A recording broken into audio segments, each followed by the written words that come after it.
Another day, another basketball stories na naman ang pagkikwentuhan natin. At ngayon nga ay ang pag-uusapan natin ang balitang jackpot na nga daw ang Los Angeles Lakers kay Jake LaRavia. At ang balitang may magbabalik na nga daw sa Golden State Warriors. Sa kabila nga ng sobrang pagiging underman ng Lakers sa kanilang game laban sa Sacramento Kings, ay nagawa pa rin nga nila na maka-upset ang Sacramento Kings at makuha ang panalo matapos mag-step up ni Austin Reeves na nakapagtala ng 51 points. 11 rebounds at 9 assists kasama na dyan ang kanyang walang sablay na mga 3-pointers sa clutch moment ng laban. Napapailing na lang naman nga ang lahat ng mga players at coaches ng Kings sa tuwing pumapasok ang kanyang mga tira. Pero hindi lang naman nga si Austin Reeves ang nag-step up sa kanilang laban bagkus gumalaw rin naman nga dito ang iba nilang mga players kagaya na lang na Jake LaRavia na nagtala ng 11 points, 6 rebounds at 5 assists sa kanyang 2 out of 5 shooting sa 3-pointer sa loob ng 33 minutes niya sa loob ng court.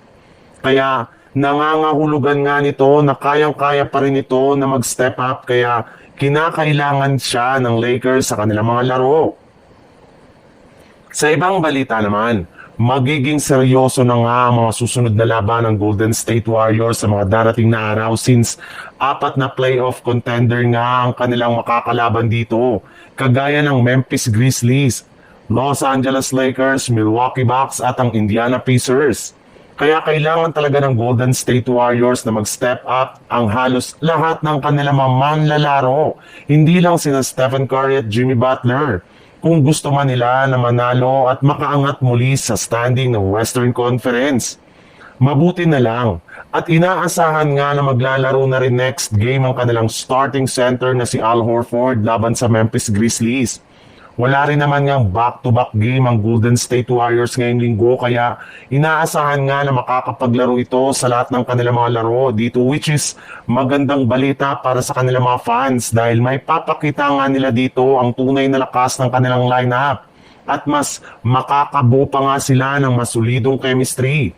Kaya mas malaki na nga ang kanilang tsansa na makuha ang panalo lalo pat napakalaki nga ng kanilang impact sa kanilang front court especially pagdating sa depensa, rebounding at higit sa lahat sa paggawa ng mga decision making pagdating sa clutch.